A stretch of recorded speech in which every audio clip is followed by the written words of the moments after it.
Hello, good morning, good afternoon, good evening, whenever you are watching this video. So, welcome to our channel Easy Physics वाला 2.0 series by TJF. तो आज बच्चों हम discuss करेंगे 12th class का important derivation. दो final CBSE में बहुत बार पूछा जाता है, बड़े क्वेश्चन में आता है 3 या 4 नंबर में।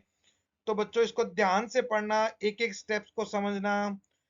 तो आज अपन डेरिवेशन करेंगे इलेक्ट्रिक डाइपोल क्या होता है, क्यों होता है, कैसे होता है और उसकी इलेक्ट्रिक फील्ड कितना आता है, ये इस वीडियो में कवर करेंगे और उसका पोटेंशियल अपन नेक्स्ट वीडियो में कवर करेंगे। तो लेट्स स्टार्ट।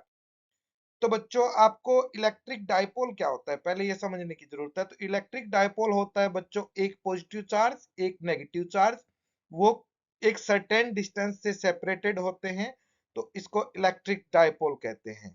और आपने पढ़ा होगा कि जो पॉजिटिव चार्ज है वहां से इलेक्ट्रिक फील्ड लाइनें निकलती है और नेगेटिव चार्ज में घुसती है। तो यहाँ पे आप इस इलेक्ट्रिक फील्ड डाइपोल की ये इलेक्ट्रिक फील्ड लाइनों का डायग्राम भी देख सकते हो कि पॉजिटिव से निकल रही है नेगेटिव में घुस रही है, पॉजिटिव से निकल रही है नेगेटिव में घुस रही है। तो कई बार तो सिंपल ही क्वेश्चन आ जाता है कि इलेक्ट्रिक फील्ड लाइनें बनाओ इलेक्ट्रिक डाइपोल की। कई बार क्वेश्चन आता है कि दो पॉजिटिव चार्ज रखे हैं उसकी इलेक्ट्रिक फील्ड लाइनें बनाओ। तो पॉजिटिव से निकलेगी, यहाँ पे कुछ सेंटर पे बिल्कुल magnetic sorry electric field zero होगा।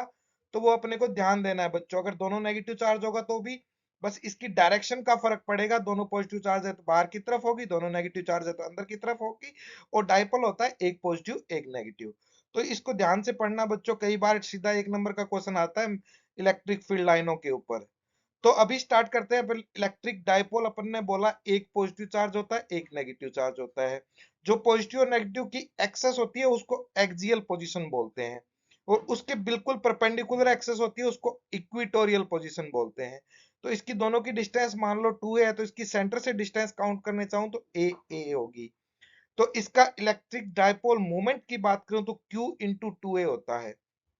तो Q है यहाँ पे एक पोल का चार्ज और 2a है इसकी डिस्टेंस। कई बार बच्चों इसमें न्यूमेरिकल आता है तो बच्चे डिस्टेंस को डबल कर देते हैं, नहीं बच्चों एक्चुअली में 2a डिस्टेंस है वो टोटल डिस्टेंस है बिटवीन प्लस Q और माइनस Q। और अगर इसकी यूनिट की बात करूं तो कूलम मीटर होगा। और डायरेक्शन P की बात करूं ये वेक्टर क्वांटिटी होती है। अगर डायरेक्शन की बात करूं तो negative charge to positive charge होती है। अगर मान लो ये वेक्टर क्वांटिटी है तो अगर जोड़ना पड़ा तो इसका वेक्टर सम होगा बच्चों। और कहीं अगर दो वेक्टर क्वांटिटी को जोड़ना पड़ता है तो अपने को पता है a square plus b square plus 2ab cos theta होता है, और वो ए और बी के बीच का एंगल हो थीटा है, ए और बी के बीच का एंगल होता है। अगर इसकी डायमेंशंस की बात करूं बच्चों, चार्ज की डायमेंशन 80 होती है, अपने को पता ही है I equals to q by t, वहां से q equals to I into t, तो 80 होती है। और डिस्टेंस की डायमेंशन लेंथ होती है, तो इसकी ओवरऑल डायमेंशन ये हो जाएगी।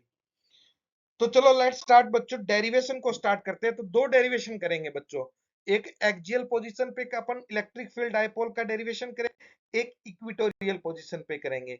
तो मान लो इसके सेंटर से r डिस्टेंस पे मेरे को इलेक्ट्रिक फील्ड निकालना है एक्सियल पोजीशन पे। तो ये a चार्ज मान लिया मैंने, ये b चार्ज मान लिया। तो यहां से अगर ये r डिस्टेंस है तो a और o की डिस्टेंस कितनी होगी बच्चों, क्योंकि ये डिस्टेंस a थी तो AO डिस्टेंस हो जाएगी r माइनस a, और बीओ डिस्टेंस हो जाएगी आर प्लस ए। तो यहाँ पे चार्ज की वजह से, पॉइंट चार्ज की वजह से अपने को पता है इलेक्ट्रिक फील्ड होता है के क्यू बाई आर स्क्र, तो के क्यू बाई एओ स्क्र हो जाएगी। ए की वजह से के क्यू बाई बीओ स्क्र हो जाएगी, बी की वजह से थोड़ा सा डायरेक्शन का ध्यान देना है।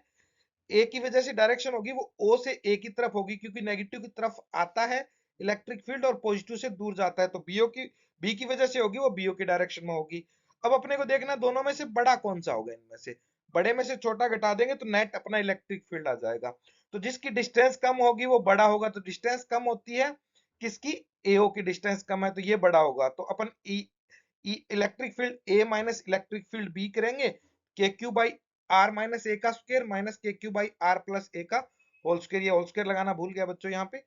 तो अब अपन के क्यू को कॉमन ले लेते हैं, तो आर माइनस ए का whole square minus r plus a का होल स्क्वायर, इसका एलसीएम लिया तो यहाँ से अपना बहुत कुछ कट के फाइनली अपना आ गया के क्यू बाई आर की पावर 4। ये नीचे आर स्क्वायर कॉमन लिया, स्क्वायर बाहर आर की पावर 4 आएगा, ऊपर 4 आ गया। अब बच्चों ए बाई आर होता है ना, ये छोटा होता है क्योंकि ए तो डिस्टेंस होती है दोनों डाइपोल के बीच की डिस्टेंस, मतलब 2a। तो तो ए तो बहुत ही छोटा होगा और आर डिस्टेंस होती है वो बड़ी होती है, तो आर बाई ए को ऑलमोस्ट जीरो मान लेते हैं। और एक अपन ने डाइपोल मोमेंट पढ़ा था क्यू इंटू टू ए को पी लिख देंगे, तो क्यू इंटू टू ए यहाँ पे बना लिया, उसको पी लिख दिया, 2kp बाई आर क्यूब हो गया, क्योंकि ए बाई आर को अपन नेग्लेक्ट कर दिया, तो 2kp बाई आर क्यूब हो गया। इसकी फाइनल अगर कोई डायरेक्शन पूछे तो टुवार्ड्स ए बी होगी, इधर होगी, मतलब ए से बी की तरफ जाएगा ये इलेक्ट्रिक फील्ड, क्योंकि बड़ा कौन सा था, ओ ए वाला था बड़ा, इसलिए फाइनल डायरेक्शन किसकी आएगी, बड़ा इलेक्ट्रिक फील्ड की आएगी। चलो नेक्स्ट करते हैं electric field on equatorial position. Equatorial position यहाँ पे है बच्चों, ये प्लस चार्ज है, ये माइनस चार्ज है, ये ए डिस्टेंस है और इसकी सेंटर से ये डिस्टेंस है, ये आर ले ली। मान लो इसकी डिस्टेंस एक्स है, तो इधर ट्राइंगल सिमिलर ट्राइंगल है, तो ये भी डिस्टेंस एक्स होगी। तो ए की वजह से ई ए होगा और बी की वजह से बी की तरफ आने वाला होता है, क्योंकि पॉजिटिव चार्ज से इलेक्ट्रिक फील्ड दूर जाता है, नेगेटिव की तरफ आता है। इसकी अगर कंपोनेंट लूं, ये थीटा है तो बच्चों ये थीटा होगा, और ये थीटा है तो ये थीटा होगा। तो ये ई का कंपोनेंट, ई ए का कंपोनेंट लूं तो ई ए कोस थीटा आएगा, ई ए साइन थीटा आएगा। बी का कंपोनेंट लूं तो ई बी कोस थीटा आएगा और ई बी साइन थीटा आएगा। ई ए कोस साइन थीटा और ई बी साइन थीटा दोनों इक्वल एंड अपोजिट होने की वजह से कट जाएगा, तो नेट इलेक्ट्रिक फील्ड बचेगा ई ए cos थीटा प्लस ई ए साइन थीटा। तो ई ए क्या है, के क्यू बाई डिस्टेंस का स्क्वायर, तो डिस्टेंस कितनी थी x, और ई बी क्या है, के क्यू बाई एक्स का स्क्वायर। तो ये क्या होगा, दोनों को अगर मैं जोड़ूंगा तो यहाँ पे E a cos theta plus E b cos theta के क्यू बाई एक्स स्क्वायर रख दिया। अब यहाँ पे 2 के q by x square into cos theta हो गया।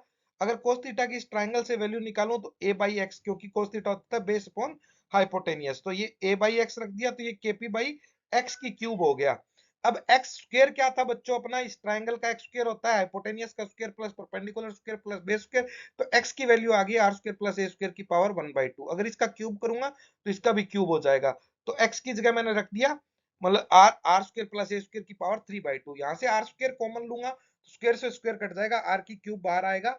और वैसे ही सिमिलरली अपन ए बाई आर स्क्वायर को, a square by r square को नेग्लेक्ट कर देंगे क्योंकि छोटा होता है, तो आंसर आएगा के पी बाई आर क्यूब, क्योंकि पी किसको रख दिया मैंने, क्यू इंटू टू ए को पी रख दिया। तो ये थोड़ा लंबा वीडियो हो गया बच्चों, नेक्स्ट वीडियो इसके पोटेंशियल के ऊपर बनाऊंगा मैं। तो thank you for watching my channel. Please like, share and subscribe. Thank you.